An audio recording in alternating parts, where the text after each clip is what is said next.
সে চাহিদা পূরণ করার জন্য টাকা এনে দিতে হতো আমার বাপের বাড়ি থেকে। আমি যখনই টাকা এনে দিতে রাজি না হতাম, সে তখনই ধরে ধরে আমাকে মারত। আমার স্বামীর সঙ্গে সঙ্গে আমার শাশুড়ি আমার শরীরে হাত তুলত। তার শিক্ষিত ছেলে কেন টাকা এনে দিব না? পারিবারিকভাবে বিয়ে হয় আমাদের। আমার বাবা আমার স্বামীর সাথে বিয়ে দিতে রাজি ছিল না, কারণ আমরা গরিব মানুষ। আমার বাবা যদি অন্যের বাড়িতে কাজ না করে আমাদের চুলায় আগুন জ্বলে না। কিন্তু আমার শ্বশুর বাড়ির মানুষ জোর করে একরকমে তাদের বাড়ি বউ বানিয়ে আমাকে আনে। মার্শাল্লাহ আমি দেখতে সুন্দরী, এজন্য তারা আমাকে এক দেখায় আর হাতছাড়া করতে চায়নি। বলে কিছুই লাগবে না, শুধু আমরা মেয়েটাকেই চাই। তবে বিয়ের 3 মাস পর থেকেই শুরু হয়ে যায় যত ঝামেলা। আমার শাশুড়ি এক একবার এক এক কথা বলতো। পাশের বাড়িতে বিয়ে হয়েছে, অমুক ছেলে এত টাকা পেয়েছে। তারা মূর্খ, আর আমার ছেলে শিক্ষিত, অনার্স পাস, তবুও আমার ছেলে কিছুই পায়নি। আমার স্বামী প্রথম প্রথম কিছু বলতো না, তবে আমার স্বামীও তারপর সুরের সাথে সুর মিলিয়ে বলতে শুরু করলো। আমাকে দেখিয়ে দেখিয়ে বলতো, ঠিকই বলেছ মা, আমার ভাগ্যটা খারাপ। আমি অনার্স পাস, তবুও আমি কিছুই পাইনি। আমার বন্ধুরা 8-9 পর্যন্ত পড়েছে, তবুও তাদেরকে কত কিছু দিয়েছে। আমার শাশুড়ি এতদিন বলতো, তেমন একটা আমি কষ্ট পেতাম না। কিন্তু আমার স্বামী যখন থেকে বলা শুরু করলো, আমার বুকের ভিতরটা দুমড়ে মুচড়ে যেত। আমার শাশুড়ি আরও বেশি ডিমান্ড ছিল, এজন্য আমার স্বামী আমার শ্বশুরবাড়ির বংশের ভিতরে কেবলমাত্র শিক্ষিত, অনার্স পাস করেছে, আর বাকি সবাই ভালোভাবে নামই লিখতে পারে না। এজন্য আমার শাশুড়ির কথা, তার ছেলে অনেক কিছু পেতে পারে।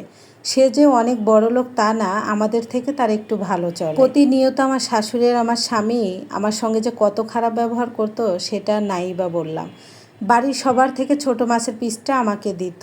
তাও খেতে বসলে আমার শাশুড়ি বলতো, এত বড় মাছের পিস কখনো খেয়েছো?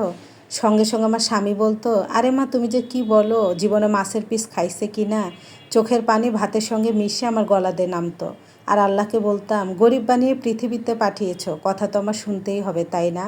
দেখতে দেখতে 1 বছর স্বামীর কাছে আমি অত্যাচারের শিকার। কতবার যে আমার শরীরে হাত তুলেছে গণার বাহিরে। কিন্তু আমার শাশুড়ি বলতো, তুই ওকে যতই মার, ওর বাপের বাড়িতে ওই কখনো ফোন করে বলবে না। সত্যি আমার বাবার বাড়িতে আমি কখনো ফোন করে বলতাম না যে আমার সঙ্গে কি হচ্ছে, কারণ আমি কিভাবে বলবো, আমার বাবা টাকা কোথায় পাবে। তবে এবার আর আমি ধৈর্য ধরতে পারিনি। আমাকে এমনভাবে আঘাত করেছে, না পারছি কাউকে দেখাতে, না পারছি ব্যথা সহ্য করতে। এবার আমি মাকে বলেছি, যদি শ্বশুরবাড়িতে মেয়ের কিছু দিতেই না পারবা, জন্ম দিলা কেন? আমার মা তখন বুঝতে আর বাকি নাই। আমার দরিদ্র বাবা 2 লাখ টাকা কিস্তিতে উঠিয়ে আমার স্বামীকে একটা মোটরসাইকেল কিনে দেয়। আমার স্বামী অনেক পরিমাণে খুশি। 6 মাস এই খুশি কাজ করে, এর ভিতরে আমি কনসিভ করি। 6 মাস তারা দুইজন খুব ভালো ব্যবহার করে আমার সঙ্গে। তারপর থেকে আবারও শুরু হয়ে যায় আমার সাথে অত্যাচার। একটা ভালো ফোন দেখলেও এসে আমার স্বামী আমাকে দেখাতো যে, এটা তোমার বাবাকে বলো টাকা পাঠিয়ে দিতে, আমি কিনবো।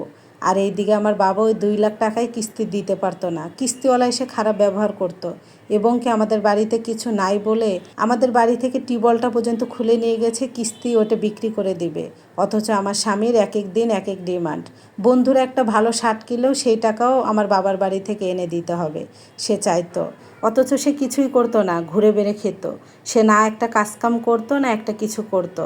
দেখতে দেখতে 7টা বছর, এর ভিতরে আমার বাবা অনেক টাকা ঋণ হয়ে গিয়েছে। আমার বাবা ওইদিকে ঋণের পাহাড় হয়ে গিয়েছে, আর আমার স্বামীর আমি ডিমান্ডটি পূরণ করতে পারি না।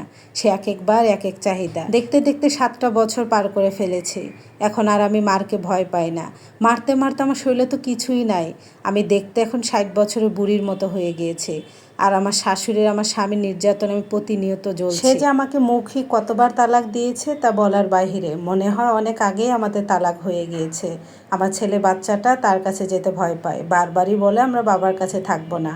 এবারও তার টাকার ডিমান্ড ছিল, এনে দিতে পারিনি, তাই তো সে আমাকে তালাক দিয়েছে। বাচ্চাটাকে নিয়ে আমার বাবার বাড়িতে আছি আমি। আমার এর ভিতরে মাস্টার্স শেষ হয়ে গিয়েছে।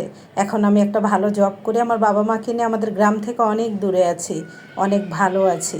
এটা আমার জীবনে 3 বছর আগে ঘটে যাওয়া ঘটনা। এটা একটা আপু লাইফ হিস্টোরি। ধন্যবাদ সবাইকে।